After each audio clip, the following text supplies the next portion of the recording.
Good afternoon in New York and Eastern North America. Good morning, Middle and United States Western parts.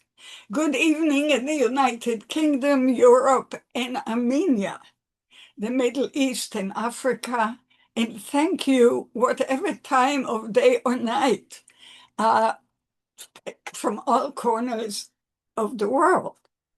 I'm Dr. Yael Danieli, founder and executive director of the International Center for Multigenerational Legacies of Trauma, or ICMGLT for short. Thank you for joining us today, for joining today's ICMGLT important webinar on reimagining Armenian identity in times of uncertainty.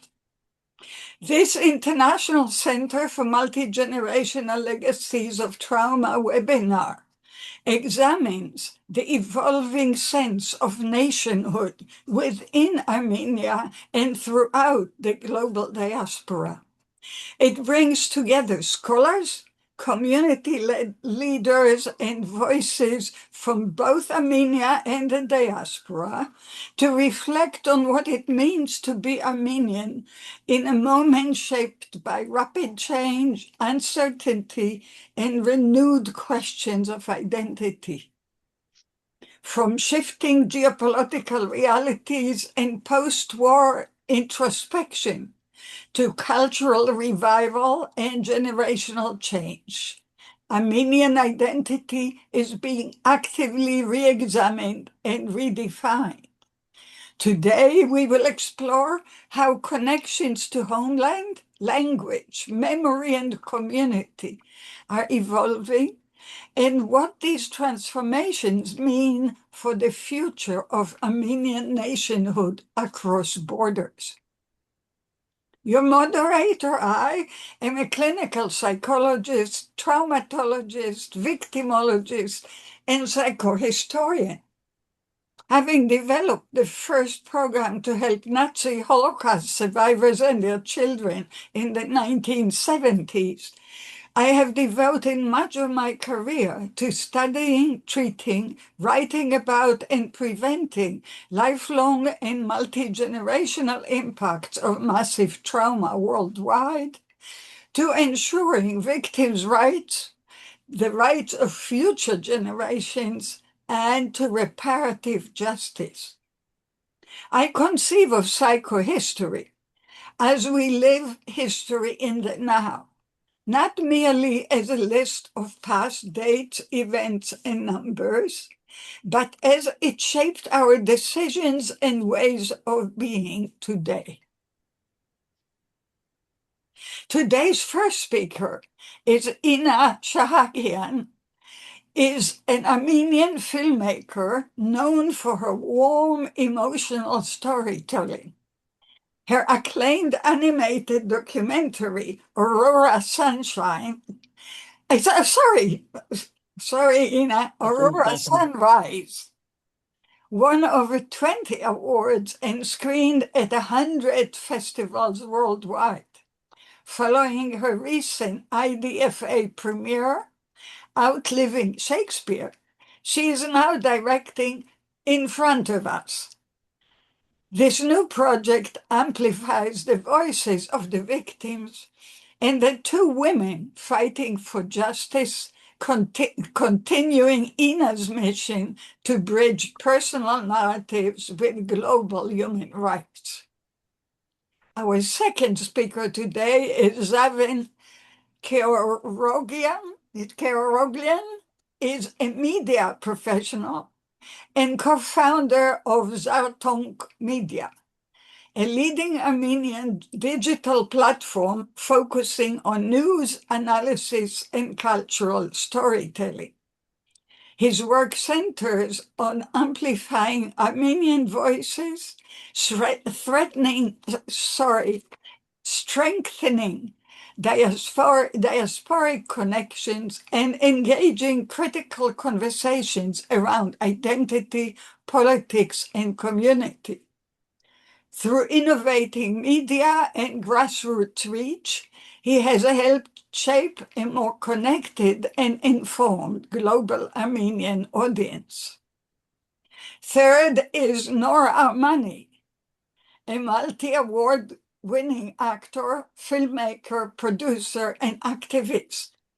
Recent screen roles: Absolute Dominion, The Last Wish, Jukebox, A Spoonful of Love, and The Better Sisters. Best Woman Director of a short at the Nashville and Toronto Independent Film Festivals for her film Immigrant Women with a little I and capital M. Nora holds 2 master's degrees in sociology and theater film. She is the founding artistic director of the socially relevant film festival, New York, which is, I'm sure she will make a mention of it, at www.noraarmani.net. Last but not least is Harry H. Dikranian. He is an equity partner at Danton Rainville and a Montreal-based litigator known for strategic advocacy in complex disputes. He has argued successfully before the Supreme Court of Canada and the European Court of Human Rights. Bilingual in English and French, he is active in the Armenian community, has served as president of the Armenian Bar, and is a published author on international and Quebec legal practice. Longest-serving member of the board of directors of the Alex Manoogian AGBU School in Montreal. Within an hour after the conclusion of the webinar, you will receive the recording. We have an hour and a half for the webinar, although we have been known for most engaged audience who keeps us longer. Each of our presenters will speak for around 8 minutes. Following an interchange amongst the panelists, I will open the floor to questions and brief comments from the virtual audience. I will then invite our panelists to conclude today's webinar with their quotes, last words. Please use the question and answer or chat functions, and we will do our best to respond to as many questions and brief comments as we can. Feel free to direct your questions to a particular panelist or to the full panel. I now have the delight and the honor of welcoming Ina Sahakyan. Dear Ina, the screen is yours. Thank you so much, Yael, and my big gratitude for your respect for Armenian History Month and the memory of Armenian genocide, and for giving us this floor in this very important webinar. And it's a big honor for me to be in this panel with such wonderful Armenian colleagues.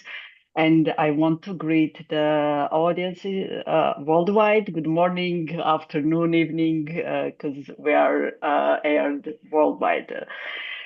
So coming back to Armenian identity, because that's the topic and how we're keeping it. I was born and raised in Armenia, so I'm not diaspora. And for me, Armenian identity was always a straightforward reality.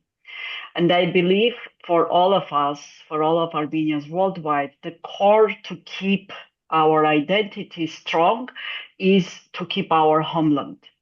And I am very proud that despite all challenges, we still have democratic country behind us. And sadly, I can compare us with, for example, Assyrians who like we know like important names, but as a national identity, they kind of lost it without having the country behind them. So I really think that our all of our goals should be to keep our country strong and to fight for us. In that matter. But today I want to mention that, as you also mentioned, Yael, in your speech, the world is in chaos.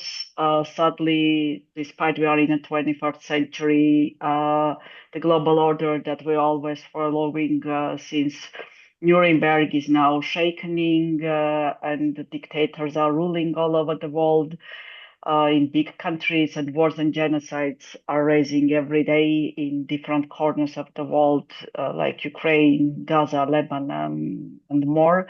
And in this darkness, I think for everyone, it is very hard to protect the national identity. And for us, Armenians, this is not just headlines, it's our lived reality, because just 3 years ago, we again, one more time, after 110 years of Armenian genocide, we again passed through the ethnic cleansing siege and blockade and all the nightmares that are coming within the genocides. I mean, I'm talking about Artsakh, ethnic cleansing in Artsakh, Nagorno-Karabakh, when entire population was forcibly displaced from their ancestry lands and homes, leaving everything behind, and with so many deaths, including also civilians and kids and so on. So, but this is still ongoing. It even didn't end there. And just yesterday, I think we all know, or at least Armenians know, sadly, the world is not paying enough attention to this subject. But the beautiful cathedral, Holy Mother of God in Stepanakert was completely demolished. And this is not even from 3 years ago. This is from yesterday. And this is again ongoing through our history, starting from genocide, destroying monuments in Western Armenia till the cross stones of Nakhichevan and what they are doing today. And this is also another phase of genocide, cultural genocide. And by destroying our church's culture, they're trying kind of to destroy also witnesses of our history. And in this chaos, like keeping the identity is becoming harder and harder.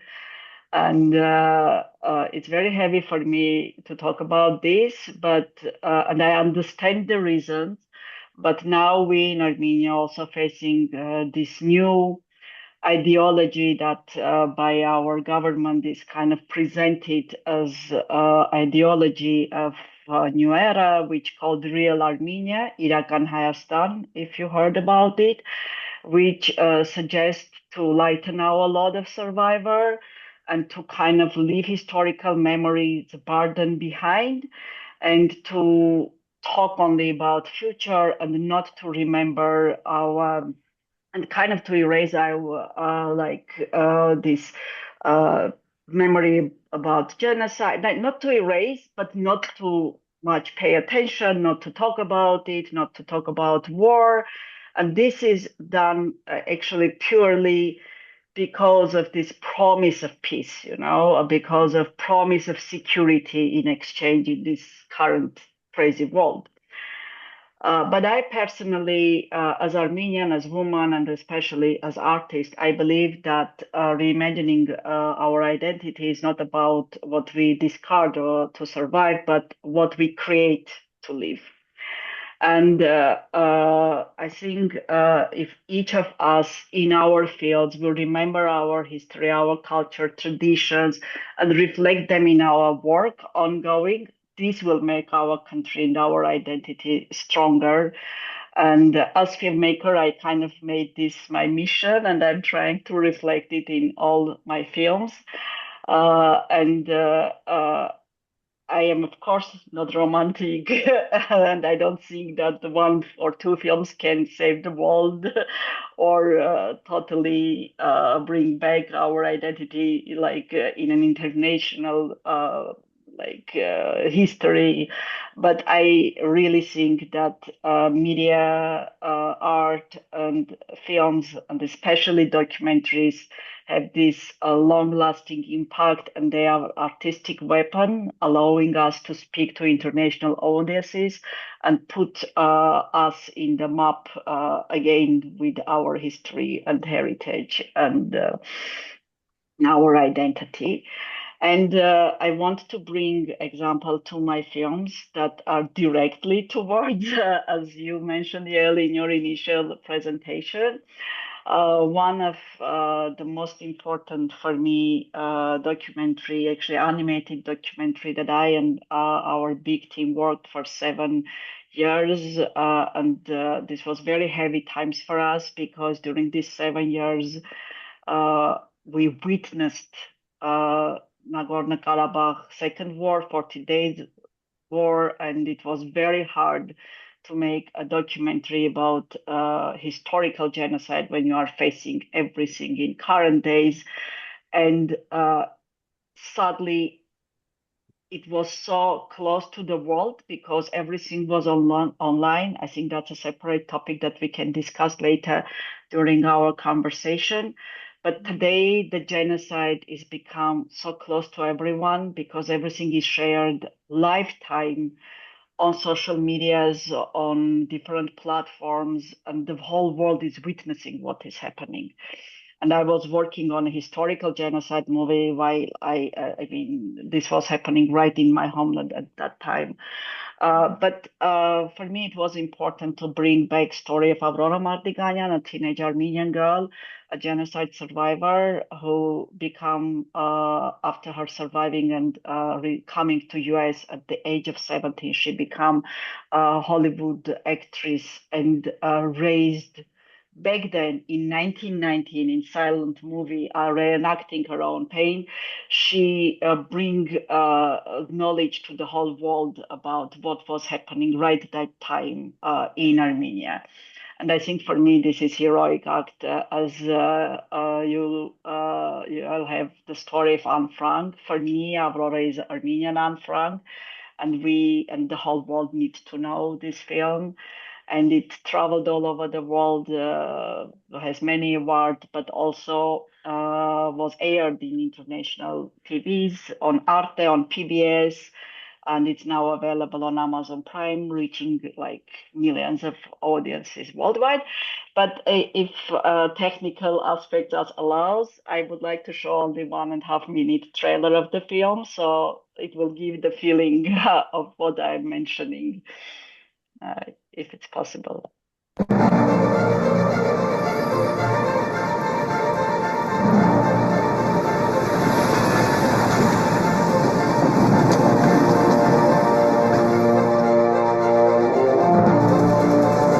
cannot possibly imagine how important your story is. Ես ընդամենը 17 տարեկան էի, երբ հոլիվուդյան աստղ թռցած էի, բայց դերասան չէի գրծած դառնել, ես դեռ չէի խաղար, ես կվերապրեի։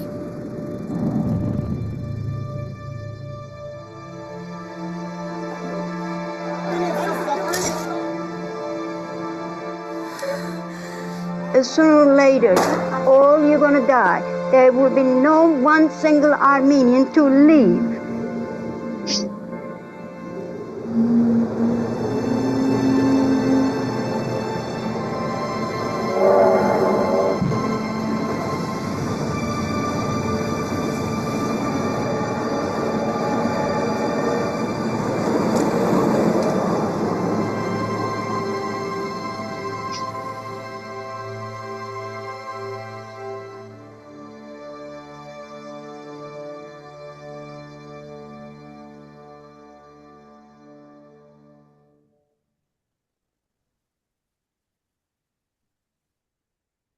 You.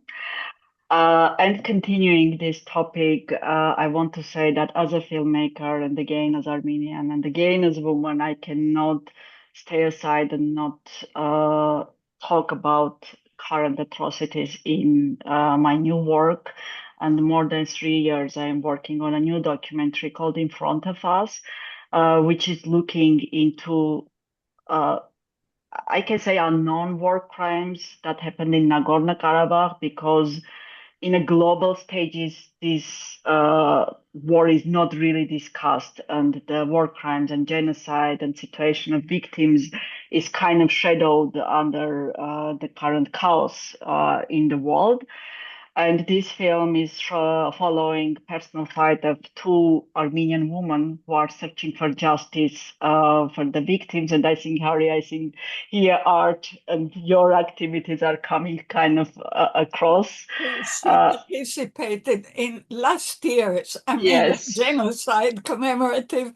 And those of you who missed it for any reason, please watch it on our website and love her as we do. Go ahead. Lyle is talking about Judge Abgaran. He's one of my protagonists who is tirelessly fighting for like educating victims about their rights, for getting at least some recognition in international like justice system, which is getting harder and harder. But that is totally different, another big topic of discussion. And through this film, I also bring personal stories of victims. So each crime has the victim story behind it. So putting human stories, not just talking about what happened, but putting human faces and human personal stories behind each war crime, and also analyzing the current situation in the world. And as a concluder, I want to say that documentaries, and I also believe that in life, we should all understand that empathy is our greatest tool in general, and we must make the world feel our stories as human stories. That's, of course, my documentarian side is talking here, but I'm strong in this, right? So, and we are the authors of our own heritage, and our past and identity shouldn't taken as burden, but as a power that makes us move forward. And thanks for that. I think this is all for this speech part, but I'll be happy to answer on questions and discussion, participate in discussion. Thank you. Thank you so much, Ina. And we now move to the West Coast, all the way to Los Angeles. It is my delight to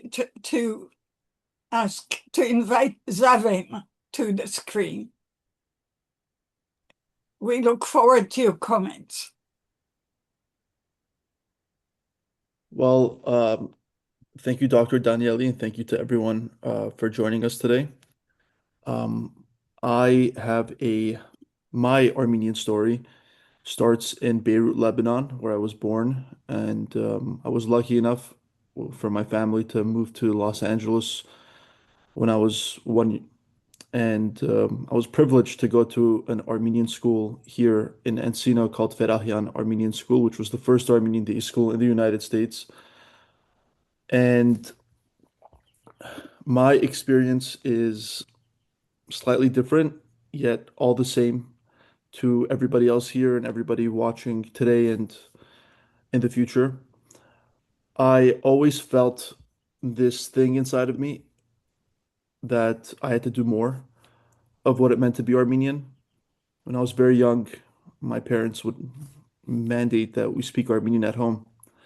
And at times when you're a kid, things like that are annoying and you just want to say something and then you talk to your friends in a certain language and all that stuff. But looking back, those were all the right decisions. Through high school, through university, I have always been somebody that has gravitated towards justice, and gravitated towards speaking against injustice. I initially wanted to be an attorney. I found my way to media, and in 2018, I co-founded Zartonk Media, which means awakening. Zartonk means awakening or renaissance in Armenian. And over the last 7 or so years, we've grown to be the largest English language Armenian digital media platform. with an audience of 350,000 followers across the world, across our platforms, with 215,000 of those being on Instagram. We have created over 8,000 pieces of content, stories, news, articles, videos, storytelling, content over the last 7 years, and our reach through our social media accounts is between 20 to 25 million a month. We're followed by Armenians all across the world, but non-Armenian diplomats, policymakers, decision makers, members of parliament in Europe, across Europe, people that lead and are members of think tanks in Washington, D.C., who come to us to seek and understand what Armenia is, what it means to be Armenian, how we comment, how we react when issues or news come up. And that is something we really did not anticipate, but it's something that is our current reality. The Armenian story is the best way I'm able to put it into words is we are one of the oldest peoples on earth. Our identity traces back to the dawn of recorded civilization, to Hike, the great grandson of Noah, who, according to our tradition, was the founder of the Armenian nation. It was God who chose Noah for his ark to be landed on Mount Ararat, which is an Armenian mountain. Noah first ascended to Nakhichevan, which is a historic Armenian land right by the Republic of Armenia today. And Ina, in her comments, spoke about the destruction of Armenian khachkars and crossstones there by the father of the current leader, the current president of the Republic of Azerbaijan. And those khachkars, those crossstones recorded Armenian history dating back a very, very long time, and that was all destroyed. We are dealing with an enemy. Our enemy is injustice, and whatever injustice and whoever takes that on. 100 years ago, that was the Ottoman Empire. Today, it's the Republic of Turkey and Azerbaijan, and those who aid it to carry out its mission to destroy Armenians.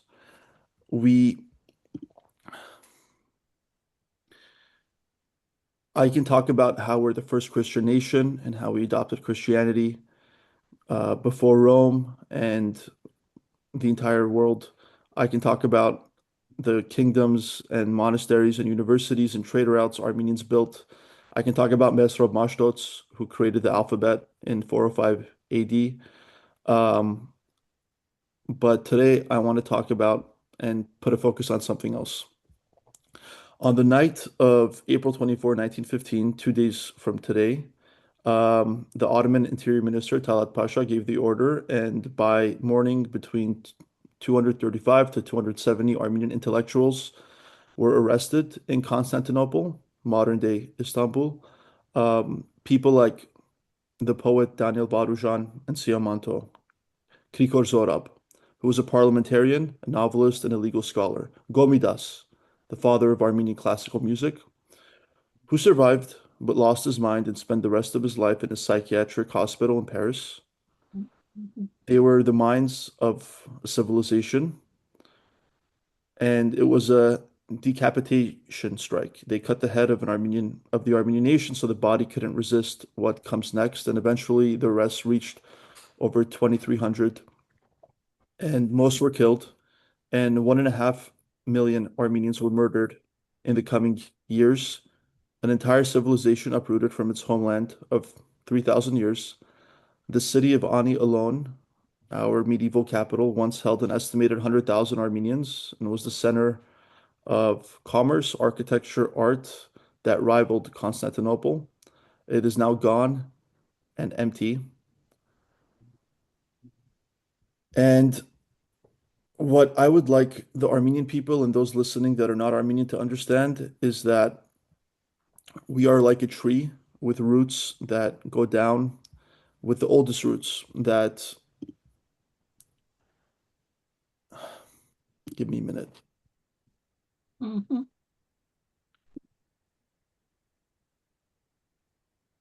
Take your time.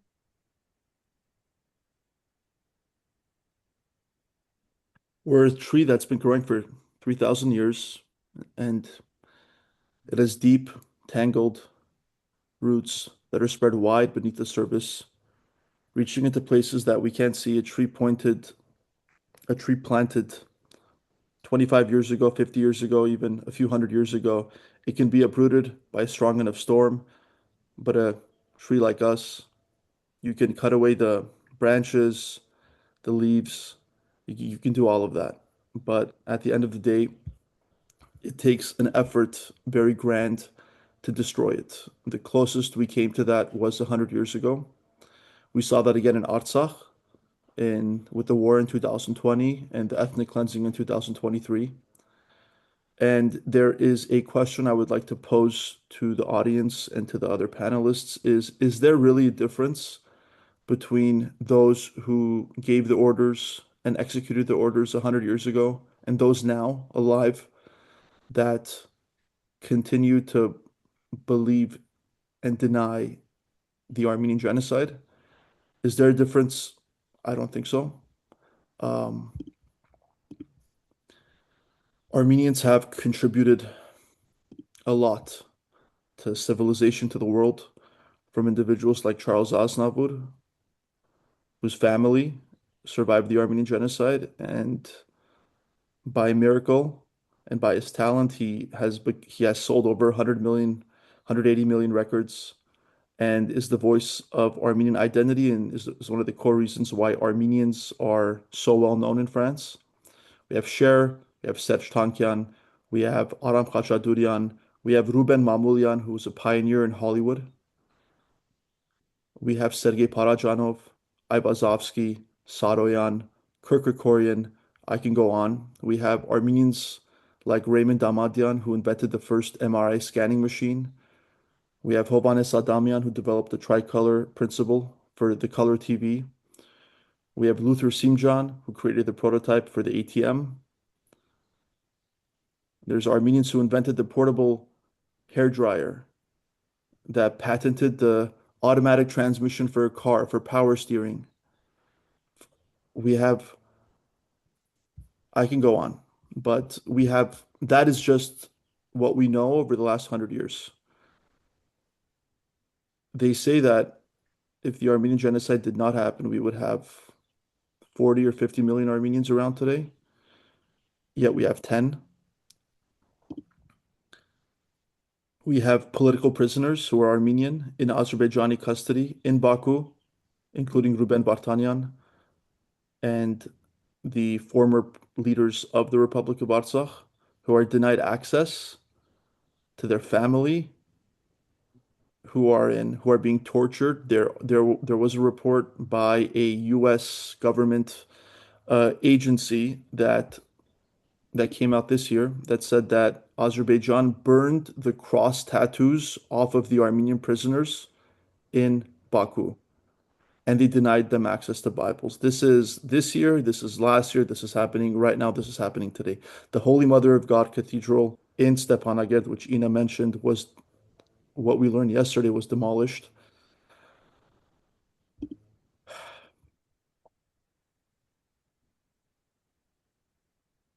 There's a lot of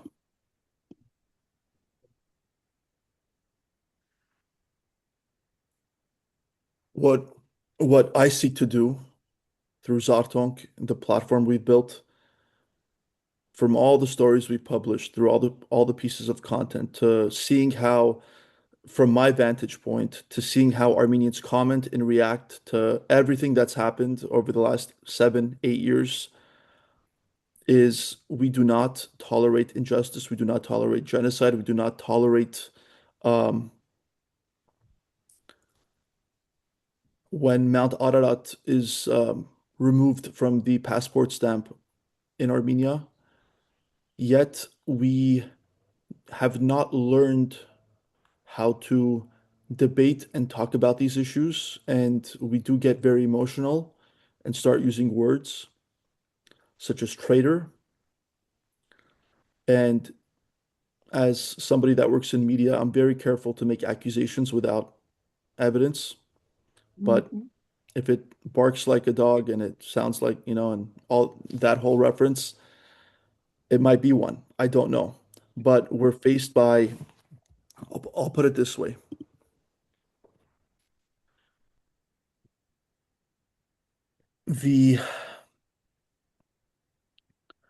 I'll end with this.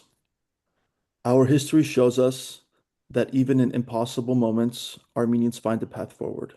In 1915, during the Armenian genocide, imagining an independent Armenia seemed impossible. Yet 3 years later, our people made it a reality. In 1985 or 1988, imagining independence and a free Artsakh seemed impossible. Yet, a few years later, we did it.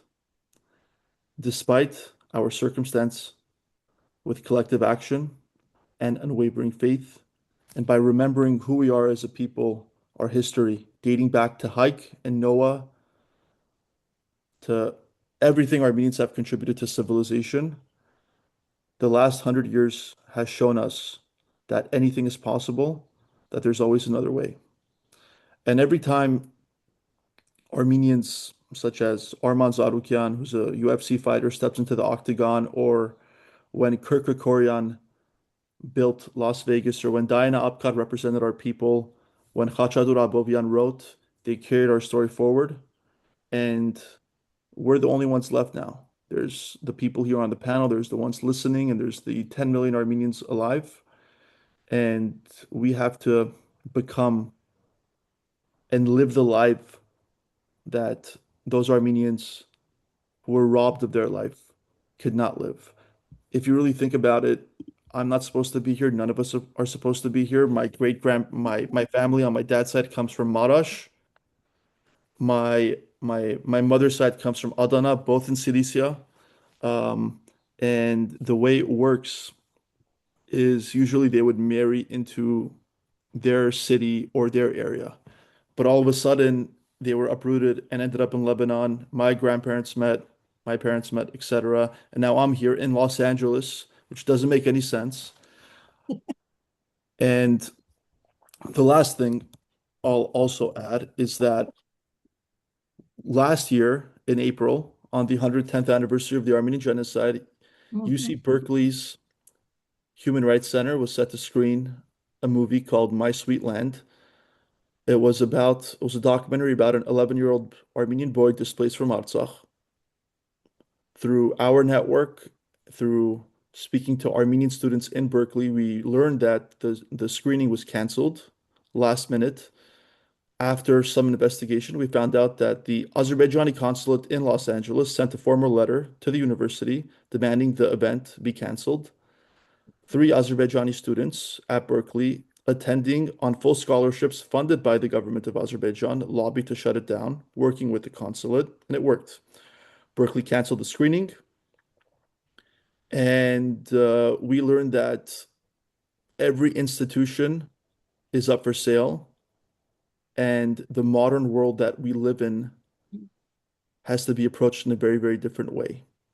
And thanks to the Armenian Bar Association, the Armenian Students Association, and the work we did, the screening did take place later in the year and it was sold out.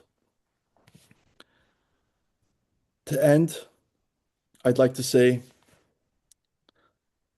that a society grows great when old men and women plant trees whose shade they know they shall never sit in. And now it is our turn to plant those seeds so our descendants can one day visit an independent Artsakh again. Thank you. Thank you, Zavi. I find it difficult to speak after your extremely moving presentation. It's not quite the right word. Thank you. I can promise you that our center, the International Center for Multi-Generational Legacies of Trauma, will not compromise or give up on the truth. And I would like all of you to remain with us to ensure that. Thank you again. And now we're coming back to New York, which actually is half Paris today. Yeah. To my sister New Yorker,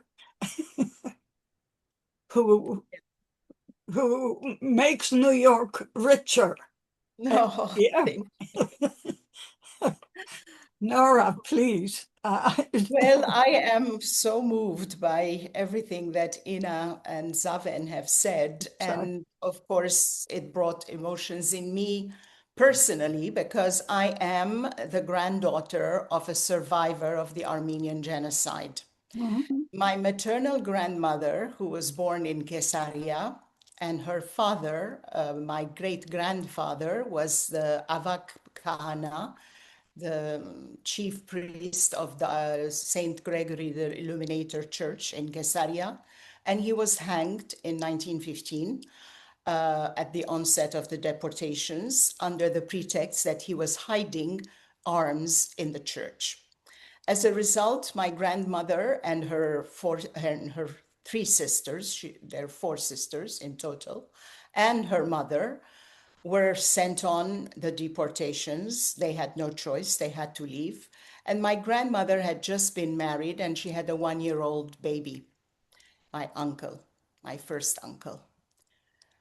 And they arrived after 3 years. And of course, she was separated from her husband, my grandfather. And 3 years later, each one of them thought that the other one was dead. And the child, the 1-year-old baby, and her mother did not survive the 3-year deportations in the Derzor deserts, arriving in Aleppo. And in Aleppo, at the train station, by some incredible miracle, my grandmother, people were there shouting out family names. They were trying to locate surviving family members after the genocide. And my grandmother suddenly hears her name. When she raises her eyes, she sees that it's her husband, who she had been separated from for 3 years. And then, of course, they embrace. She tells him about the fact that the baby was dead. And he says, don't worry. Now that life has reunited us, we are going to make another family. And in fact, they start a new family. They have another baby boy. They name him Vahram after the first one. And life goes on. And then my mother was born in Aleppo, and the family moves to Egypt. And that's how I end up being born in Egypt. And if that had not happened, I could either be a farmer or the daughter of another priest, or I don't know what I could be in Caesarea, or a teacher like my grandmother was in the Armenian school. But as it happens, I was born in Egypt. I studied in England. I lived in France.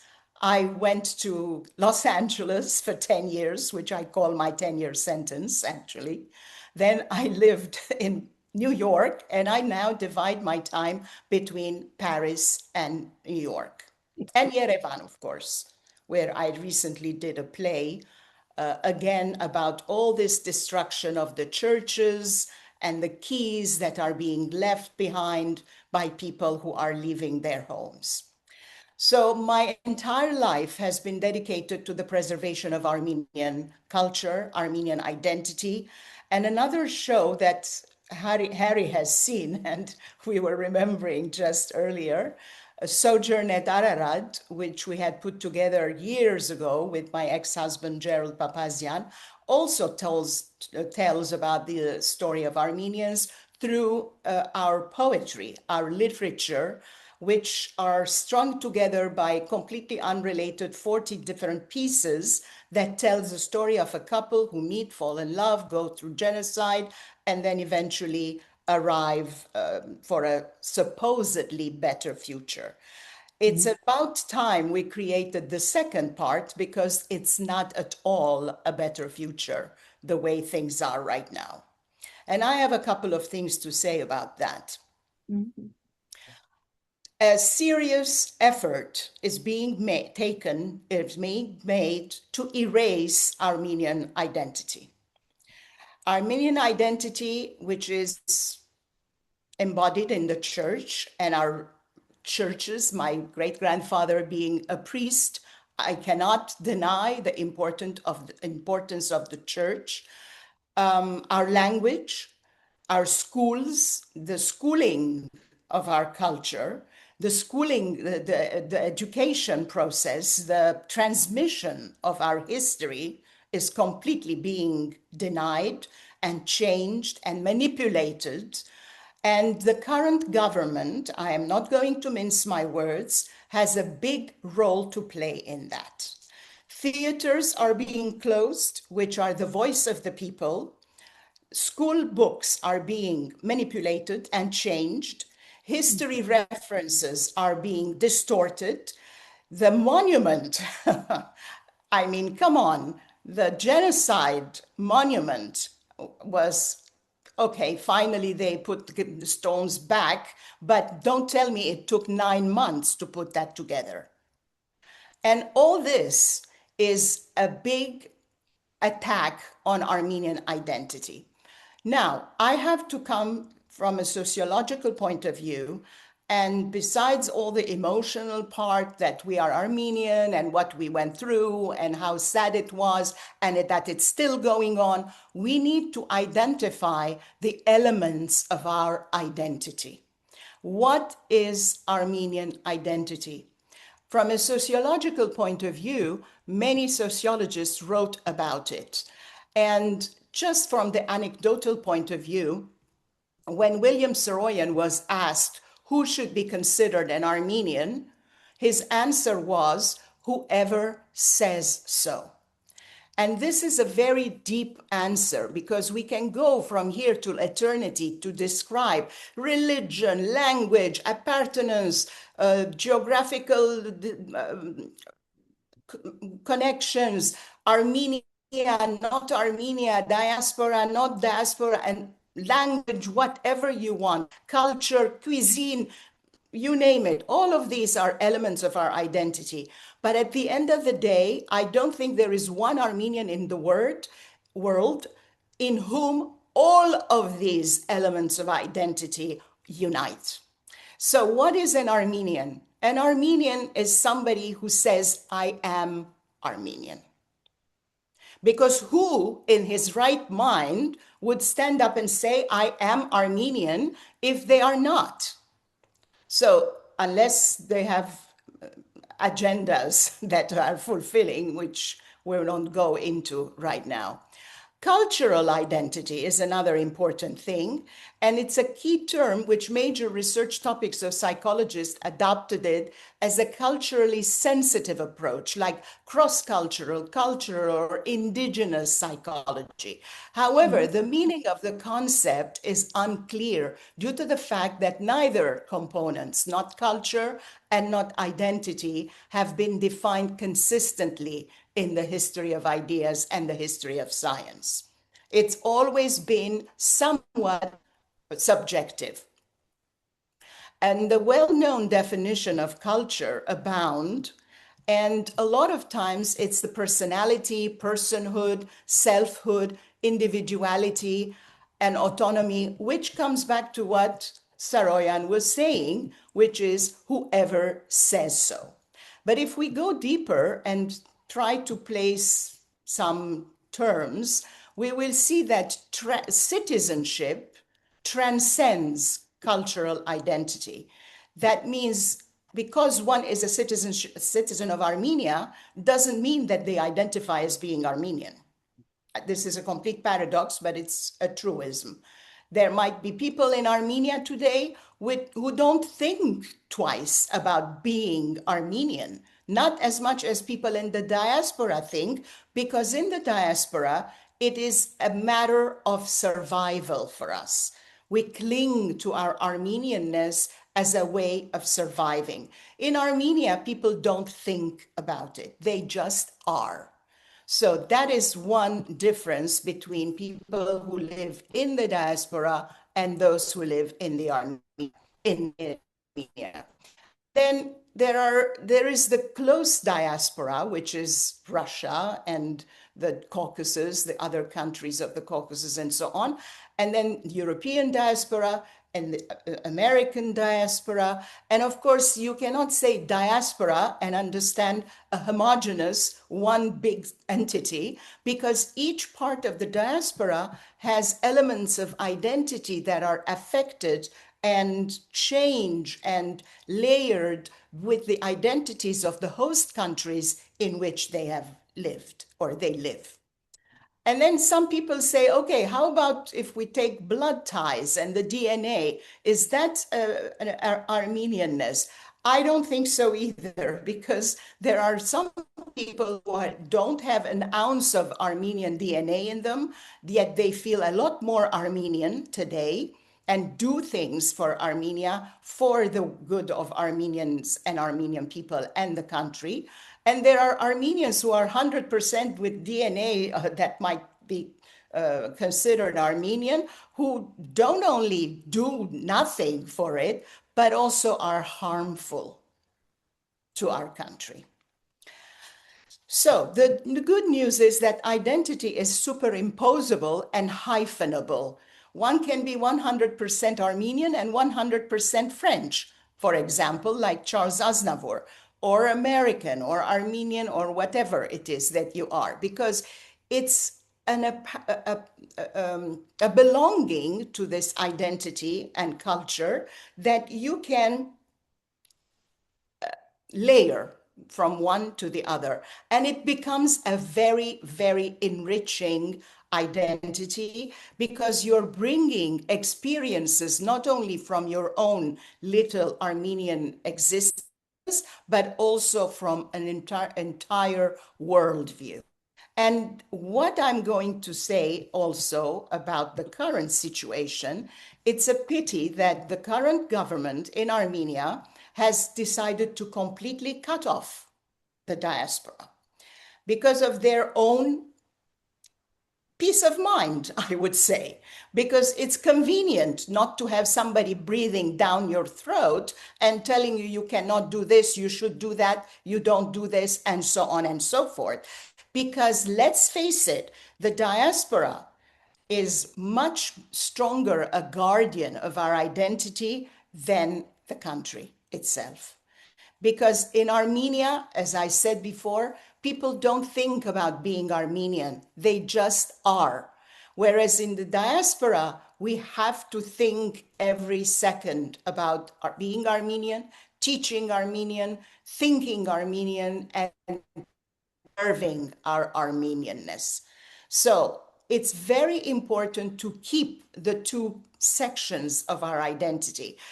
Part of the identity, besides language, religion, cultural belonging, identifying with certain traditions and norms and so on, is a very strong, important tie is with the country. Like Ena gave the example of the Assyrians or some Kurds or people who don't necessarily have a homeland to identify with, it's easier for them to dissipate, to assimilate, and eventually to lose the culture. Whereas for us, it has become Armenia, the existence of the country, and Mount Ararat, on top of everything, has become a very strong symbol that we identify with, to which we aspire. And when you cut that line, that you cut that link, you are becoming you're shooting yourself in the foot. You're becoming somebody who is not complete. Armenians and the Armenian identity is strong in the fact that it has the diaspora and it has Armenia and the interaction between the two. So it's very important for us to identify a shared common past, the existence of the homeland, and more importantly, why. The question of why comes the third most important element, which is a common goal. What is our goal? If we are Armenian, we are keeping ourselves Armenian, we are identifying, thinking about the well-being of the country. What is it? Why are we doing all this? Because we have a common goal. And what is that common goal? To have a strong nation, to have a strong homeland that we don't have to lose again after all the years that we have been. So this most important common goal is the one that links all Armenians together, regardless of whether they speak the language, they identify, how much do they identify, are they Christian or Muslim or Jewish or whatever, do they have the DNA or not have the DNA? The most important thing is, do they identify and say, I am Armenian, and do they take as their common goal the well-being and the strength of Armenia? So these are the points that I would like to make, and hopefully we can expand more in case there are questions that might arise later. Thank you so much, Nora. And I'm sure Harry's comments will tie in perfectly with not only everybody's comments, but particularly with yours. Harry, please, the screen is yours. Thank you very much, Dr. Danieli, and thanks to the previous panelists. Zaven, that was very passionate as well. And those of you who heard the introduction, yes, I'm a practicing attorney, but my talk today, Reimagining Armenian Identity in Uncertain Times, relates to some other elements focused on Armenian identity. If there are any of you who have legal questions, I'm happy to listen to the questions and answer to the best of my abilities. Zaven spoke a great deal about justice, and I'm a big believer in Martin Luther King's beautiful statement that the arc of the moral universe bends toward justice, and the moral universe is large. And therefore, that bending toward justice is something that Armenians are patient and will continue to remain patient, hoping that justice will be seen, justice will be done. My topic, and then the second statement that I wanted to make, relating to what Nora said about the Armenian nation, is something that I'm going to say in Armenian, and I'll translate it. Gank gumanank uter shadanank, and we remain, and we will increase and expand. So I'd like to address three topics. One of them has to do with language and culture. The other one has to do with the church, talking about uncertain times. And these, I think, language and culture, the church, are both essential elements of the Armenian identity. And then the third is something that Zaven touched upon, and Ina as well, with the Aurora film, beautiful film that I saw at the POM Festival a couple of years ago. I believe it was a couple of years ago. It has to do with history. Now, on language, the Armenian language is part of the Indo-European group of languages, and is its own branch, the Armenian branch. And the Armenian branch has, now I'm not a linguist, but this is what I've been taught, that there are three distinct languages. There's Karapar, which is traditional or ancient Armenian. There's Eastern Armenian, and there's Western Armenian. And when we talk about uncertain times, what concerns me greatly is the disappearance or the risk of disappearance of Western Armenian. And this is something that I feel when we speak about the Armenian nation and the Armenian identity, we need to think about and focus on. And here, some of that responsibility lies obviously with the diaspora living in North America, Europe, or anywhere else in the world, in the former Soviet states, or in Armenia. When you are in Armenia and you ask about Western Armenian, they the local Armenians seem puzzled by it. Eastern Armenians seem not to understand that there is such a thing as Western Armenian. And Western Armenian is its own language among the Indo-European, among the Armenian branch of languages. And this is something that we need to think about very seriously. I think the centers of language linguistics in Armenia need to consider and take more seriously, because they don't. And that I think is really unfortunate. So on Sunday, I attended a play written by Leslie Ayvazyan, who's a Western English Armenian writer, and her play Nine Armenians was written in English. And the play that ran in Montreal at École Arménienne sur Pagop, which is the prelacy school here in Montreal, was in Armenian, in Western Armenian, beautiful Western Armenian. And I thought that was terrific, that here is a play written by a modern English-speaking Armenian author that was then translated and shown in 2 theatrical performances at 2 sold-out performances. I thought that was fabulous. And the reason I want to speak about this is because the Western Armenian culture had and lost, partly through the genocide, as Zaven mentioned, Krikor Zohrab, but also Hagop Baronian, Ruben Zartarian, Zabel Yasayan, and 20th century Shan Shanur, Vahan Tekeyan, Siamanto, Tanya Varuzhan. These are the Armenian, Western Armenian authors that were lost. And today, or some of them, or almost all of them, are gone. Today we have the modern Armenian writers, but mostly writing in English. People like Nancy Krikorian or Chris Bojalian, Michelin Aronian Markham, of course, Peter Balakyan, and then the well-known filmmaker Ato Megoyan. And there are new and emerging voices.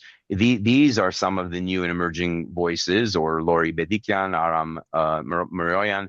And yet the language used by and large is English or French. Sojourner Ararat, which I still treasure. I have a copy of that. I looked on Amazon while you were talking, and it says currently unavailable, was written in English. And that's really a shame. But so that's one element that I think is something that we need to think about seriously. And that's no offense to anyone on this panel who makes films or writes newspaper articles in or makes plays in English. There's nothing wrong with that. William Saroyan was a phenomenal Anglo-American writer, and certainly absolutely, that we need that, but we can't neglect Western Armenian. The church is the second topic that I wanted to talk about, because that addresses the element of this discussion that relates to times of uncertainty. Regrettably, the Armenian government has considered it wise to attack the institution, the institution that is millennia old and always involved in Armenian affairs. All of a sudden, we have clergy that are being rounded up, arrested. The Catholicos basically denied the right to travel outside of Armenia for reasons of allegedly of sedition or fomenting dissent. Israel is very proud of being a democracy in the region, the only democracy, let's say, they purport to have in the region, and in many respects they do, very liberal and relatively tolerant society when it comes to certain social matters, not so much on cultural, but we won't talk about that right now. But certainly, Armenia was and purports to be a democracy as well. And as a democracy, it really has no business interfering in church affairs. And the church, whether you're a believer or a practitioner or not, the church has been a critical and essential element of Armenian identity. And, attacking the church, the communists did that. Are we going to be repeating that? Is history repeating itself? who, Stalin did that exactly. So the question is, how dare the Armenian government? And I don't represent any of the clergy. I'm not involved in any way with the Armenian clergy. I think it's atrocious. Some of the issues that we've heard about in Jerusalem and selling of properties, I think it just is atrocious that the militarist order in Venice and in Austria, but especially in Venice, is in peril. And so I'm not the champion necessarily for our clergy, but when it comes to the government and when it comes to what's going on in Armenia, I find it very, very distressful. And Nora said something about the Armenian nation and Armenia, and sometimes I'm afraid that we may lose Armenia, and because the bullies next door who continue to consider us to be historic enemies, and speak about Armenians in the language that most pre-genocidal societies speak about other human beings. And we're going to need the church, and of course, there's the expression about how Armenians should be united. I don't believe that unity is an achievable goal, but certainly we need consensus when it comes to certain issues that undermine or jeopardize our very survival. And on issues of consensus, I really don't think that there would be all that many voices that would say, "Oh yeah, sure, the clergy fomenting dissent, they should go straight to jail." I mean, totalitarian regimes behave that way. Of course, you do have a president. When I say you, I mean that liberally. In the president in the United States who feels that statements should be made and allowed to be made about the Pope. But so be it. That's a sociopath that you are dealing with right now. I want better for Armenia. I expect to see better from Armenia. Third, of the three-part sort of Armenian identity issues is history. There is a segment within our society, and Nora touched upon this, that talk about that we should think about the future and not talk about the past. And this is something that is very unfortunate. Whether we think about Armenian history for the sake of our identity and our culture, this ties into what Zavin was saying about roots. Those are our roots. We are tied to our history, intergenerational trauma, but intergenerational wealth as well. And so history for sure, modern history, the genocide. I mean, so I'm going to give a little anecdote. A few years ago, I was in a bookstore, if I have the time. Yeah. So I was in a bookstore and I came across this New York Times bestselling author, Chris Bojalian. And it was, I forget which one of his books. It was probably his 12th or 14th book. I forget which one. I leafed through it and I didn't see any mention about any Armenians, nothing about apricots, nothing about pomegranates, nothing about Armenia. I put it aside. As I was leafing through, I came across Orhan Pamuk. And I looked at it, and first of all, on the cover there was the book Snow, and it was an Armenian church, and I thought, wow, Orhan Pamuk, Turkish author. This is before he won the Nobel Prize, of course, and and I go through it, and he's writing about Kurds, and he's writing about Armenians. I was like, whoa, what's this? So I bought the book. I bought a book from a Turkish author. I mean, can you believe an Armenian doing that? It was an unbelievable book. I recommend you read it. It's a beautifully written. I mean, he won the Nobel Prize a year or two after that book was published, and it was all about how we Turks, we targeted the Armenians and we got away with it. We targeted the Kurds and we are targeting the Kurds and we're getting away with it. We targeted our left wing, sort of socialists, and we are getting away with it. Eventually, it's going to catch up to us. That is Orhan Pamuk's message, among other things. And I thought it was absolutely brilliant. So fast forward a few years, and Chris Bojalian writes, what was the name of his book? Sister something, something sisters. Anyway, it was about Armenians. And I went to, I bought the book.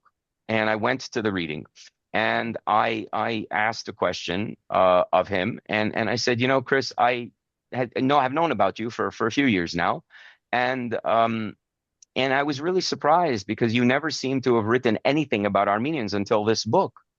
And I said, I have a question. I have a request to make of you, and if you satisfy that request, I'm going to promise to do something for you, and that's the following. So from now on, you are a New York Times best-selling author.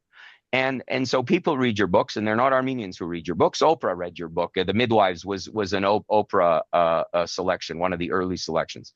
I said, if you write about in every subsequent book, I want you to write something about Armenians, Armenian cuisine, Armenian history. It doesn't have to be about the genocide. An Armenian character in any one of your books.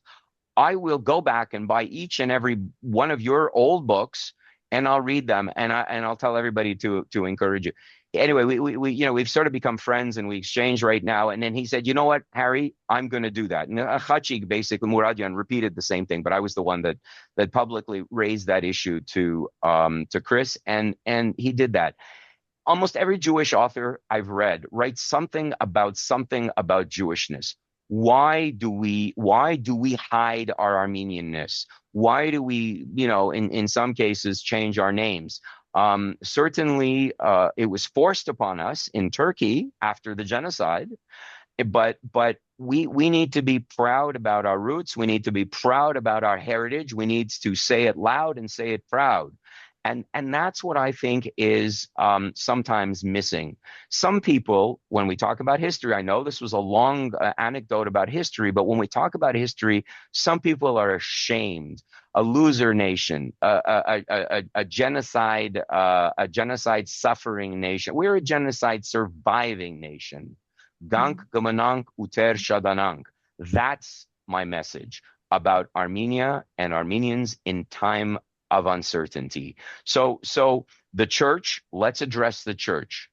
The Armenian language, let's address, the Armenian language, don't be insulted. The Western Armenian language, because Eastern Armenian, it's solid. We don't have to worry about Eastern Armenian. And then Karapad, I mean, Karapad is like ancient Greek. It's like Hebrew is spoken.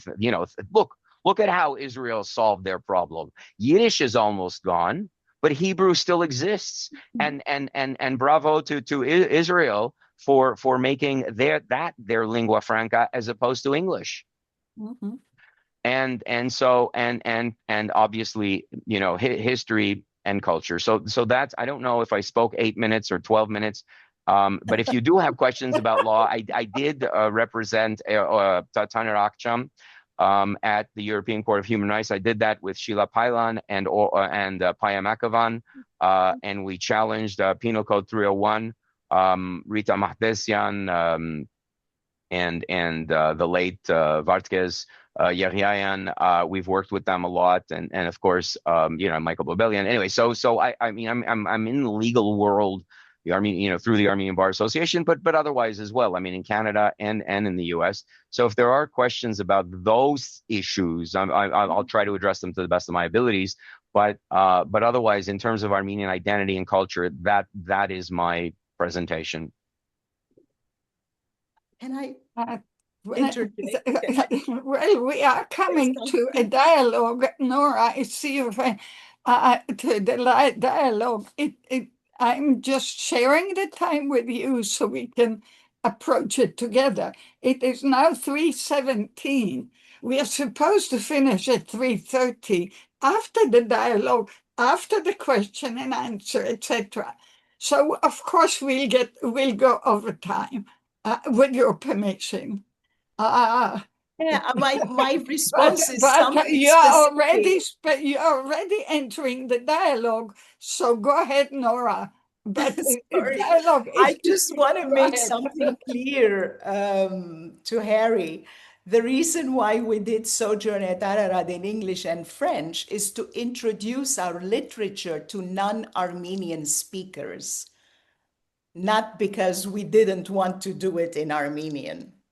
So there's a little difference there.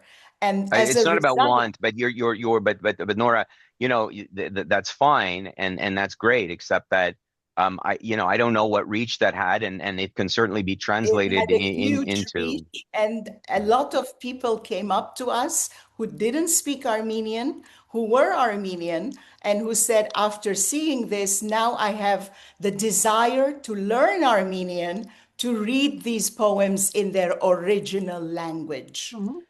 So that was the function that it did. And in terms of the Western Armenian, the recent play I did in Armenia, I did it in Western Armenian, Wonderful. just It's so terrific. That's great. record straight. Go ahead, Zavin. This is time for dialogue. So Okay. feel There's free. a Go ahead. Yes, okay. yes. Unmute. Feel free. There's a few things that I thought of that I'd like to add to my the things I said before. Uh-huh. One of them is that we haven't talked about yet is we survived the Armenian genocide and are now facing the white genocide, which is assimilation.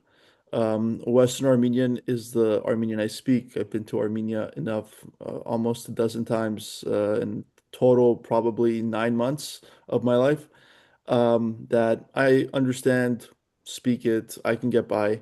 And there really aren't too many differences between Eastern and Western Armenian. I mean, there are obvious differences, but if Yeah. Western Armenian speakers stop using Arabic and Turkish words, and Exactly. Eastern Armenian speakers stop using Russian words, we Then can you Marajne, really understand Pomodoro.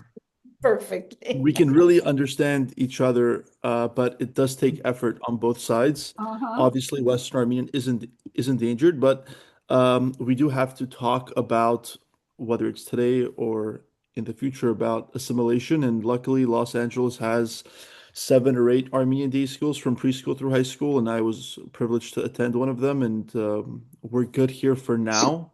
We're still not good because it's only a few percent of the Armenian population that has the ability to. And luckily now all Armenian schools in Los Angeles are at capacity. The boards of the schools are very smart now. They're much smarter than they were before, which comes through education. And the boards 20, 30 years ago were the children of immigrants or immigrants themselves, and they did whatever they could with the resources they had, and that was amazing. And now we're buying the properties next door. There's a wait list at most of these schools as big as the student population itself. Um, But Zavin, and let me just interrupt you on that, okay? So so, I don't know how you're going to react to this, but can you believe that Alan Dershowitz has a book which I've read titled "The Vanishing American Jew"?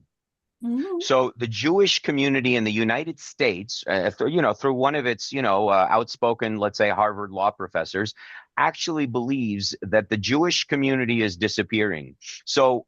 Yes, I attended Armenian school, and I could have done my presentation in fluently in Western Armenian. I mean, with apologies to Dr. Danieli, but we can't kid ourselves. Yes, you're right. The so-called white genocide is absolutely, if we have a vanishing American Jew, we have the vanishing Armenians. yes, yes, I agree. And the other thing I'll add is oftentimes, and now when I'm in LA, when I'm in different states in the US, when I travel to Armenia or different cities in Europe with Armenians, there is we do have this we do certain Armenians in the US have a negative connotation of Armenians in Russia, vice versa, Armenians in Armenia with Armenians in America and Russia. And we often judge each other based on the word before the hyphen, which is Russian, or sorry, the word after the hyphen or before, like Russian, American, French, etc., which is wrong. And I'll put it this way. If certain people's ancestors were closer to the Russian Federation, they walked that way without knowing where they're going because their entire family was killed. And then certain families like mine were in near the Mediterranean Sea, and they went through the desert, and they ended up in Lebanon or Syria.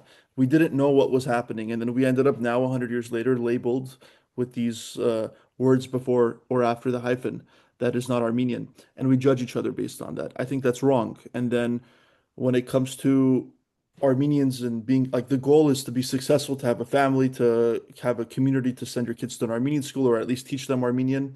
And I mean, I know so many Armenians in the US who are successful and they, through the lobbying and how that works here, you give a contribution to an elected official during the election cycle. And then whenever they get elected, they owe you something or there's a relationship there. And then you can ask them for things such as something for the community, certain tax benefit for a business or the industry you're involved in. And just because that system doesn't exist in Russia, doesn't mean we shouldn't be active there or rich there or successful there or get close to the government. And I'm saying this as an American citizen, like we're taught at a young age to hate the other country based on the movies, the movies with Harrison Ford or the James Bond movies. And there's all of these things that have impacted Armenian identity without us realizing it. And there's some racism that exists now, which hopefully we can, through the leaders of the community, we can get through.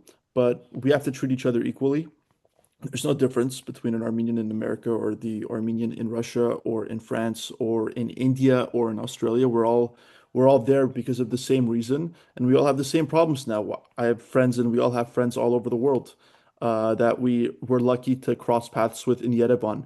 But we have to treat each other equally and try to understand each other better. So somebody wrote something about intermarriage, and my view on intermarriage is the following. I don't have a problem with it. We are a small enough people that and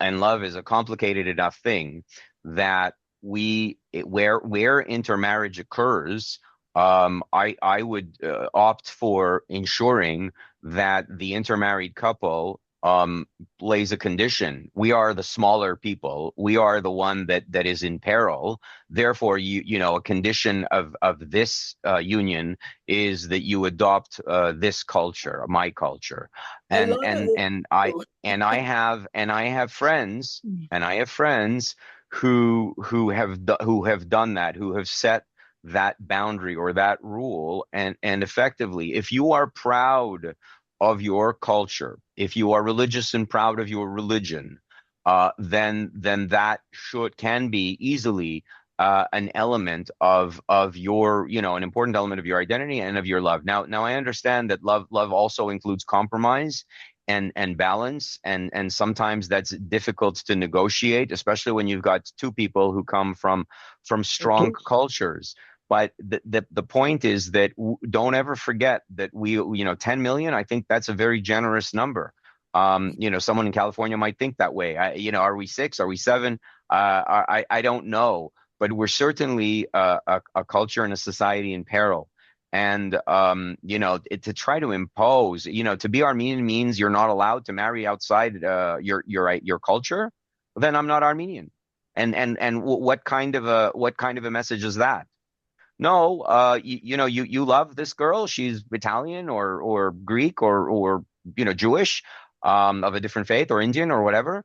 Fantastic. I'm not going to force a religious conversion on anybody, but certainly respect, your spouses, your lovers, your love's culture. Certainly. Harry, I think we're all people with common sense and we understand what you're saying. And obviously, if there is intermarriage and like there's in the US we're taught we're not really smart as a population. We know 1 or 2 languages, and then like my parents each know 7 languages or 6 languages, and then etc. So the goal is obviously, as long as the Armenian identity is kept and they speak English and Armenian and Italian, that's better for the bloodline. It's better for your kids to know more languages. So there's definitely nuances and approaches, but I do understand what you're saying, and I do agree. Nothing should be forbidden or outlawed. This isn't the medieval times, but it should be encouraged to marry an Armenian. But if it doesn't work out, it doesn't work out. It's a very, very complicated subject. I agree. But as long as we keep our Armenian identity and we can fight assimilation, and also there's so many Armenians that we don't know they're Armenian, or you'll meet them randomly at an event and they're like, oh, my great grandmother was Armenian. And then there was a lot of intermarriage, which resulted in them not keeping their identity, that person doesn't feel or think Armenian or will never go to Armenia. But we can try to do what we can now in 2026, facing two nations who border us, who want to murder us, and you know, let's see what happens. If I may, DNA tests helped with that.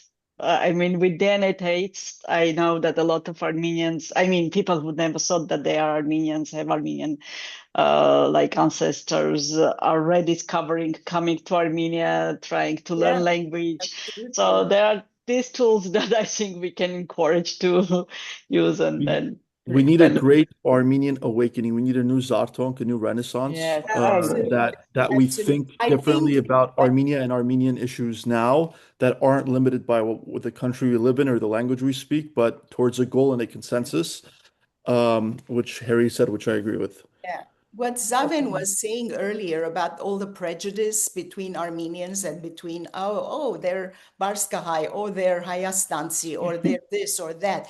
It all comes from ignorance and it comes from insecurity because people are so insecure in themselves that their own security is enveloped in trying to reject the other. By rejecting the other, they feel more secure. And also, it comes from ignorance. Get to learn to know the other. When you know the other, you will find out that there are more similarities than differences. Speaking of Eastern and Western Armenian, like I said earlier, the last play I did in Armenia was in Western Armenian. But besides that, I recently starred in a Finnish-Spanish co-production, a feature film by a Finnish filmmaker, Raks Rinikangas, in which this filmmaker the story has nothing to do with Armenians. It's a story of a Spanish actor whose master tells him to read Dostoevsky and so on and so forth. Anyway, I'm not going to go into the synopsis. And this director likes his actors to speak in different languages. So he knows that I speak 5 or 6. And he said to me, I give you the choice to use whichever language that you want to use. If you want your character to speak French, let it be French, Arabic, or whatever. And then I thought, why am I going far to search Arabic, French, Chinese, or whatever? Why not Armenian? And I asked him if I can do the character in Western Armenian. And he said, wow, what a great idea. And my character speaks Western Armenian in that film. Nobody But else does. didn't we all see Borat? Yeah, right. Borat. Yes. I speak in Western Armenian, but also there is another thing here that we need to look at the other side of the coin. The Gulbenkian Foundation supposedly encourages and backs all sorts of projects that are taking place in Western Armenian.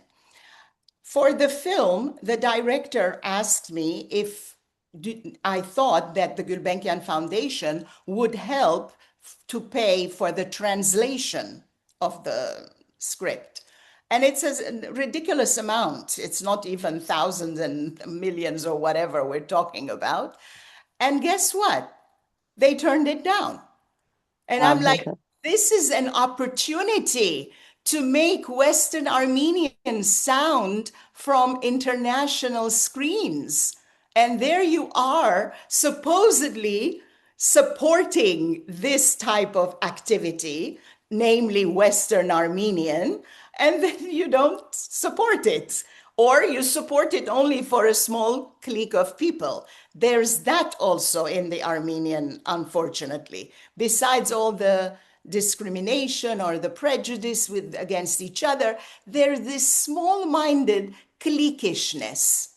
And that is our demise. We cannot think global. We cannot think bigger than ourselves. We cannot think for the general good of the country. Go ahead, Flavin. I'd like to just add one thing.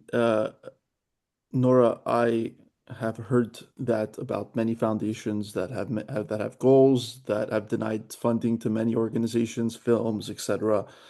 There definitely has to be an overall rehashing of this.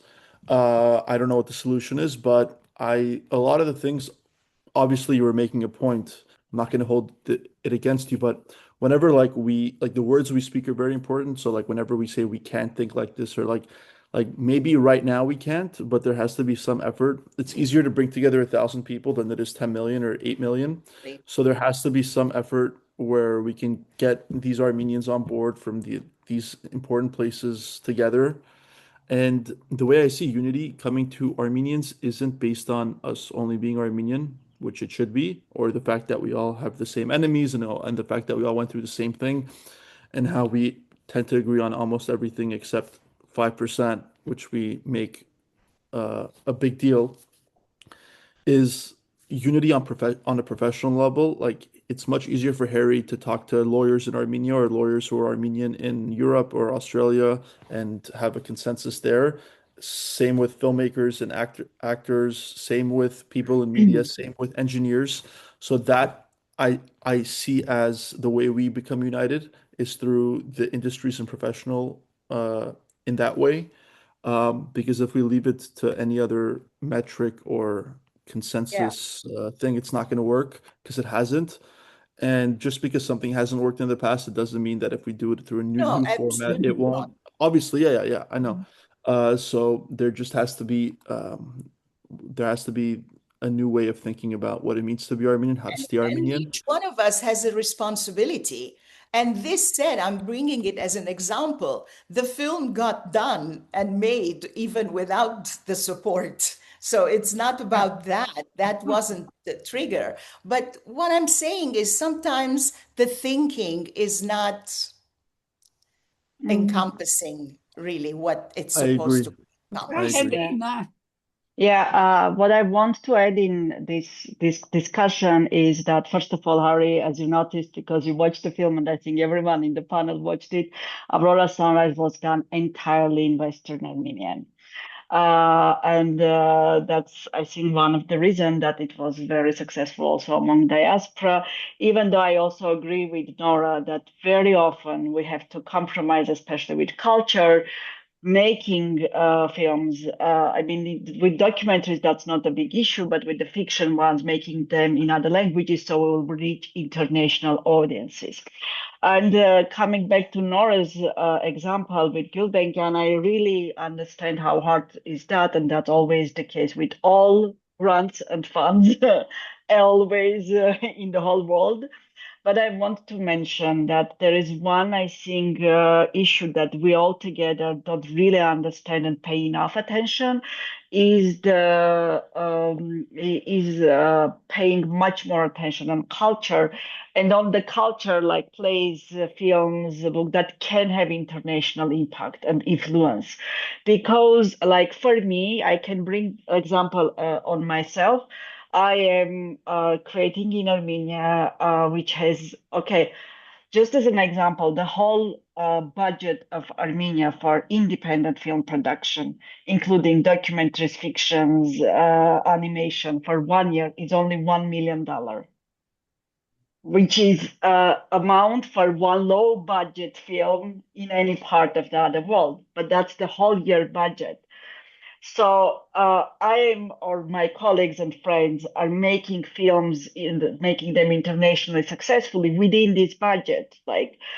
And that's a nightmare. When I'm saying, for example, I worked 7 years on Aurora, 3, 4 of them were fundraising to have minimum budget to make animation. And right now I'm passing through the same with my current movie in front of us, which I really think is very important, not only from film perspective, but also from recognition of what happened and from reaching international justice and so on. And I very often, when I'm having this conversation with diaspora, even with big organizations, they prefer to do something very touchable as a charity or as a support to Armenian identity. I don't know. I don't underestimate or bring down the big work that people are doing or organizations are doing, but I don't know, build kindergarten or etc. Something that is touchable, countable, and paying much less attention into the arts and into the power of international diplomacy through the arts and culture. And I really think that we all together, Armenia, the government, which we all know in which condition is now, so I won't dive into this topic too much, but also diaspora, etc., should work together and pay more attention on this.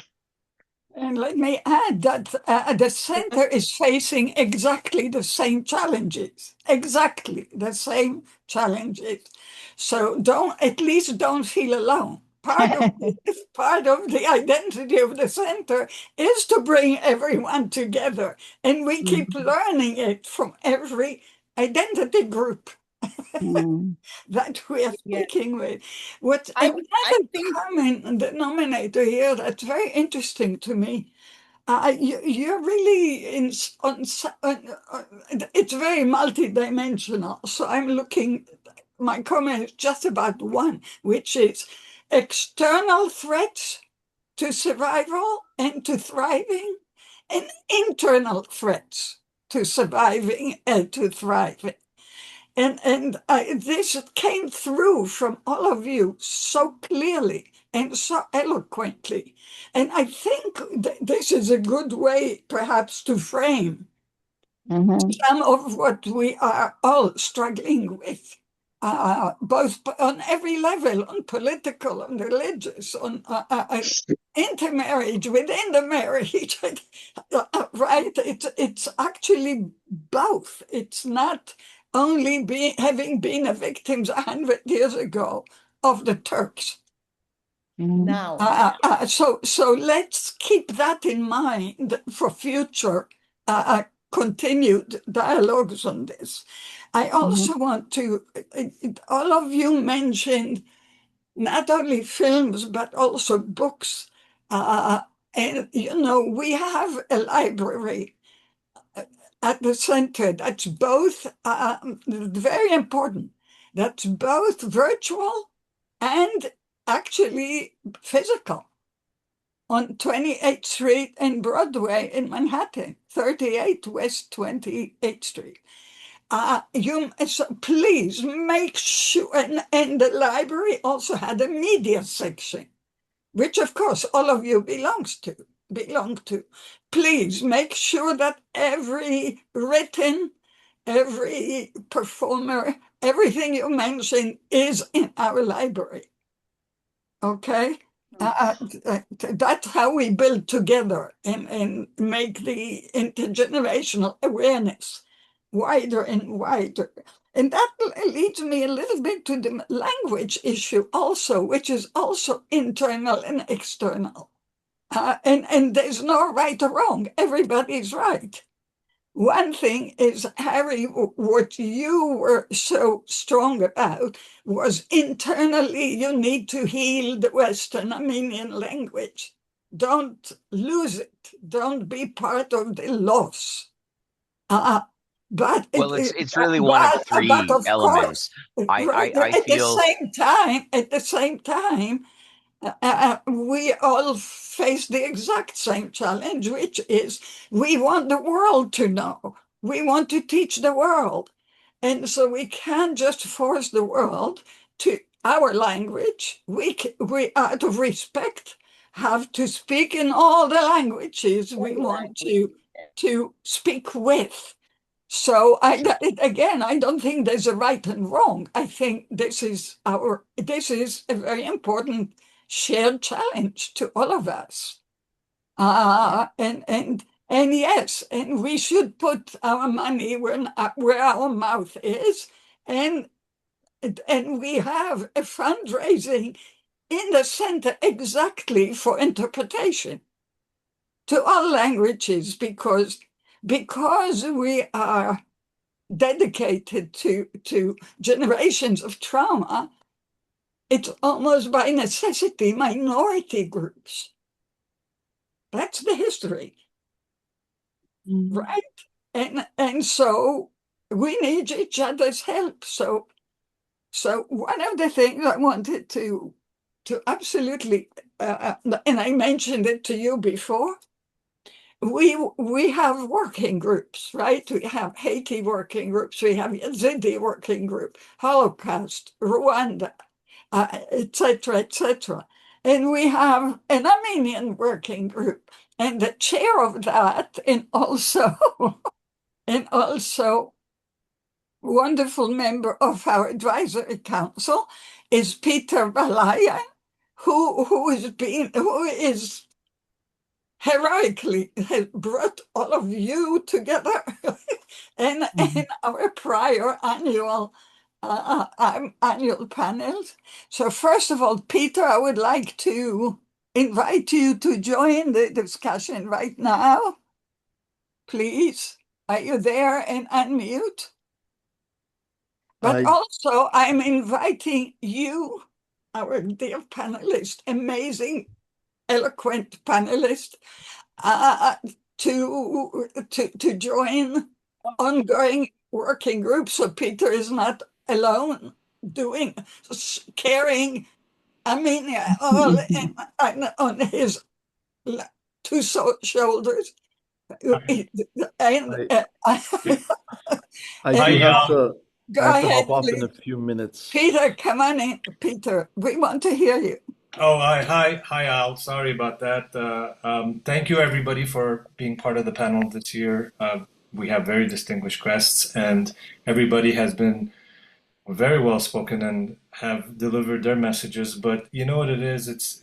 We do this every year now, and thank you, Yal, for giving us the platform. And not only for Armenians, but I see the work you do all through the year. It's probably one of the most difficult positions I've ever had anybody see do regularly. And I have to tell you, you're a ball of energy in this midst of, sometimes negativity and sadness and pain and suffering.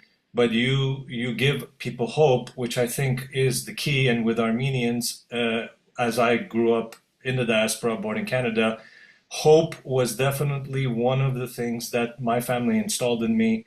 It made things be more realistic. At the same time, it gave me the chance to change what was happening in the present situation.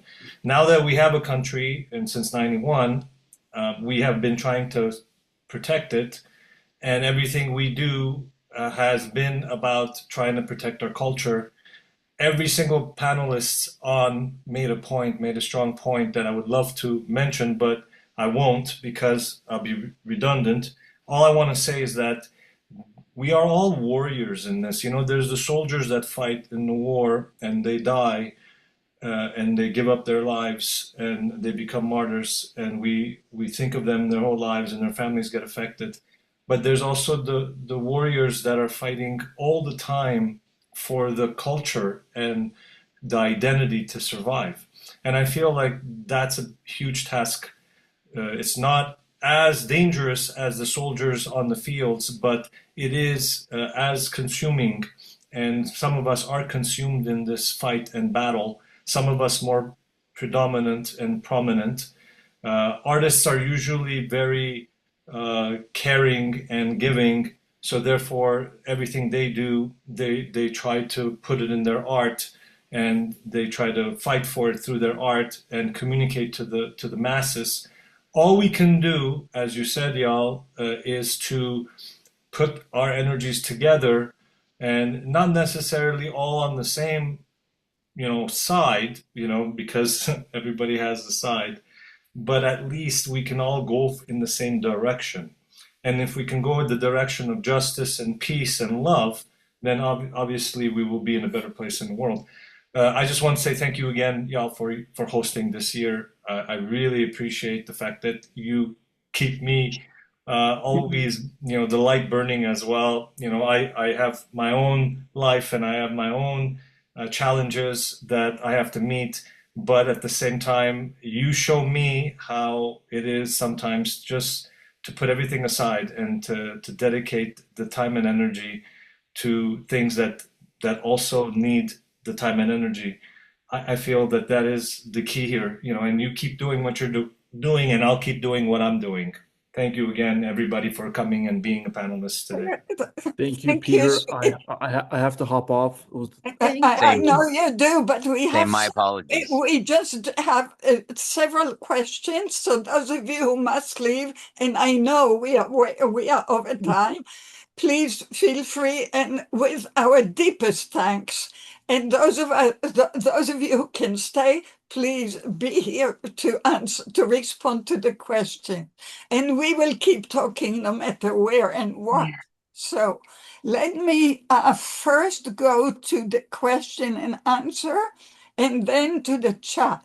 So Mr. Aidan McKeever, it's to Ina, please. He says, Ina, thank you for your most eloquent presentation. Please explain why the recent mass displacement of Armenians from Nagorno-Karabakh has attracted almost no publicity or interest in the West. I live in London, where there is a callous ignorance and indifference to what happens to the Armenian nation during the First World War, and to what you mentioned about Nagorno-Karabakh. I have never heard of any weekly mass process in London mentioned what the Armenians have endured. Thank you.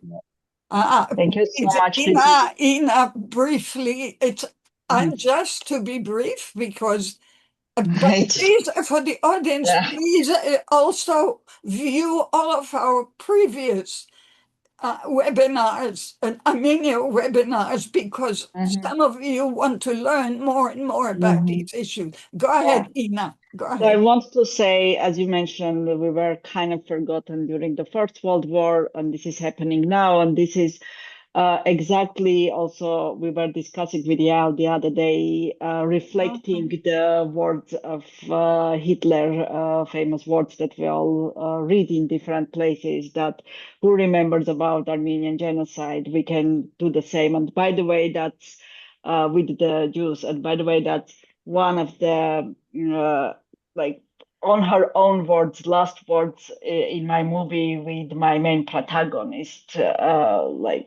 So basically this punishment, which is resulting new ones and snowball effects in the whole world. And that happened in back in 1915.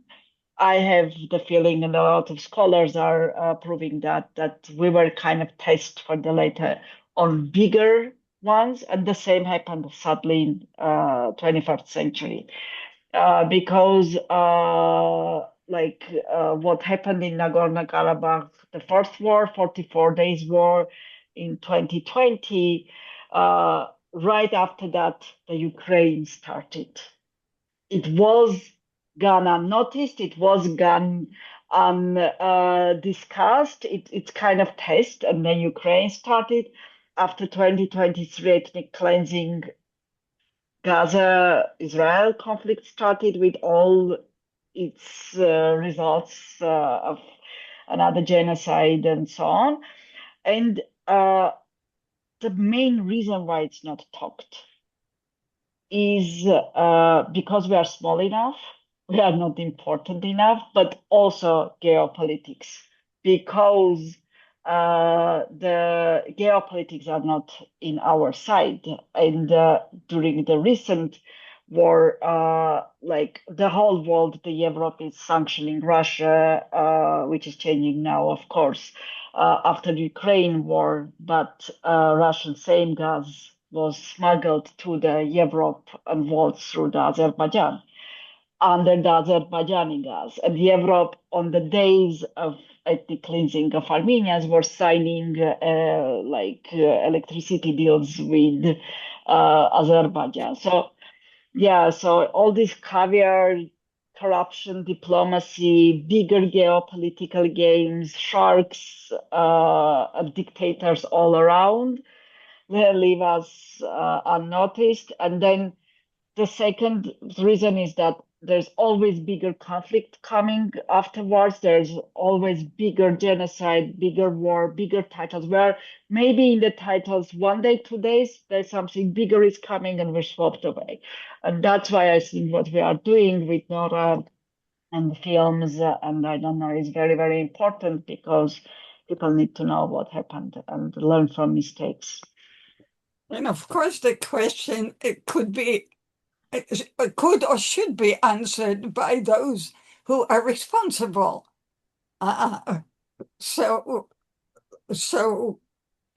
they always come to the victims. to explain why the world behaves the way the world does. So this is another whole other dimension that we have to discuss together. Nora, go ahead briefly, please. I see your hand is up because there are No, two it's more. not There are about, two more I want to yeah. address, and we are almost at 4. Go ahead. It's not about the same topic, but in a way it is. We all talked about the Armenian identity and speaking this language, that language, why we keep our identities and so on and so forth.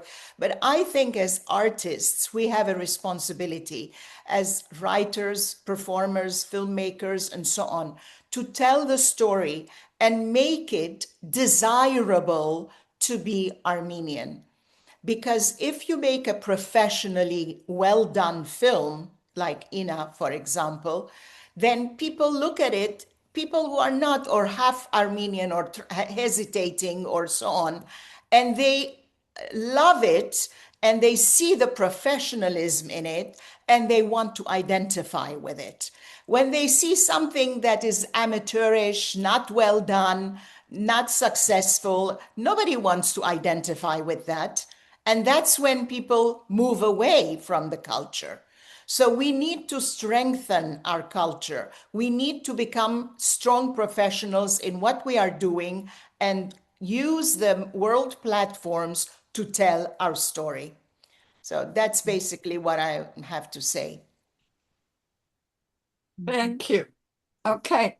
There was a long, let me acknowledge from the audience, Vani,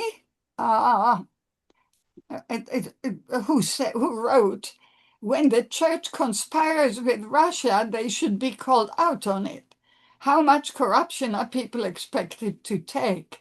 Young people love the church, but not the leadership. So this is an important distinction, of course, when we talk about countries, when we talk about institutions, the difference between the people and the leadership, and the shared responsibilities sometimes. Marian, you have been a very active participant. If you can very briefly take the Rabbi, please put Marian on. If you can very briefly say what you put in the chat, but really very briefly because we are imposing on people's time. All right, love. Can you see me? No, you can't. We hear you. We hear you. You hear but don't see. Okay. Well, sometimes it works either ways, but Okay. we are very, I give it a try. hungry to hear what you have to say. Thank you. Thank you. Yeah, Dr. Daniele. Well, what I put in the chat was I was very moved by what Zevin had to say. He spoke about a film that was canceled by 3, I believe, Azerbaijanis students. And a very similar event happened here in Toronto. I'm a Torontonian. The film called The Road Between Us was taken off the list of the Toronto International Film Festival. It was the only film that was telling the Israeli side of the story of the massacre on October 7th. And the so-called pro-Palestinian, that is Jew haters, who, in my opinion, and I could back that up, they had some kind of influence to take the film off, and they were protesting, and we protested as Jewish people and Jewish allies of Jews to have the film put back on. There were 5 or 6 Palestinian films that were not contested, but the one Israeli film was contested and taken off. And after our protests, we had one showing of The Road Between Us, which was a documentary film using Hamas terrorist footage, selected so it's not too horrifying stuff, not the most gory stuff. And for me to attend that film, I had to go past aggressive, harassing so-called pro-Palestinians who were shouting anti-Jewish and anti-Israeli things at us. Okay, I brief, Marian, please. Yeah, and then we were patted down in heavy security to go in. And then the CBC person who interviewed the filmmaker and the characters who were actual participants in the story had a very slanted, bias, lack of empathy questionnaire for us. So I just wanted to share that very similar thing happened here in Toronto for the Jewish Israeli side of the story, or Israeli side of the story, because there's non-Jews also were killed, to what happened there in the university, that film being canceled. Thank you, Marian. Thank you. Thank you. And yeah, we can have weeks of seminars on our mutual fate and its history. Thank you so much for underlining that. I want to just read one more from Arjun, who wrote, "Thank you everyone for sharing your perspectives. I'm from Armenia and I completely agree that the Armenian government doesn't do enough to encourage diaspora involvement. Given that, how can young people like me contribute to strengthening connections between the diaspora and Armenia?" So I'm going to take a risk at that, assuming that we will enrich our working group. Why don't you write us? Because you registered, you have the address, and we'll keep you with us. Because this is a whole other webinar. There are many diaspora groups who are asking the same questions. Actually, Yes. each one of our working group is struggling with that. So thank you. Thank you, Ina and Nora.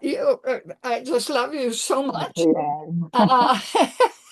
I want you to also acknowledge in the audience, we have Kevork Murad, who is on our advisory council, and Rupen Battalion, who I love deeply, was with me in Kigali, Rwanda, in a meeting I keep telling about of all of the genocide groups together, which we have to repeat.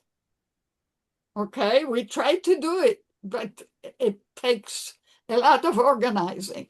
So I will rely on those of you in the film world who are excellent organizers to do that. So Rupen, wonderful that you joined us. And what can I say? I can't wait to be with you and continue the dialogue. And thank you for each one in the audience who's been so involved. God bless you. Thank you. Thank you. Thank you so much for the opportunity. I didn't ask for last words, but go ahead. Last words. No, it was really an honor to be here with the fellow panelists. Sadly, two of them had to leave, and share the deepest feelings that we have, the emotions, and the care and love we have for our Armenian identity and our country, and that we want the best for it. Not the Russian, not the Turk, not the this, not the that. And then there is also a going thing which I want to address. The moment something happens, like the church, for example, or this, immediately labels come up. Oh, then you want them to be backing the Russians? No, I don't want them to be backing the Russians, and I don't want them to be backing the Turks. Why does it have to be one or the other? Why can't we just look at the thing in its own value? without prejudices, without labels, without influences by what we have been fed in our minds. It's very important to use your own judgment, not be influenced by this, that, the other. That's what I have to say as a last word. Thank you. I just want to thank for Nora and the participants and everyone who watched this, and say that this is what we really need also to keep our identity wider, to have international discussions, to have different platforms, to be together, and not only together, but also with the world. And yeah, thank you so much for this opportunity. And Thank you, dear. And for all of you who wrote at 3:59, yeah. please write me directly. I'm very simple. YAELD for Yael, D for Danieli, 5 letters, at AOL.com. And we will continue doing everything we can to go to the ongoing collaboration, ongoing dialogue, and to bring more love into this place we call home, I guess. Yeah. Mwah. Thank you. Take care. And Nora, I expect to see you as soon as you land in New York again. Okay. Thank you. Good night. Mwah. Take care. Bye.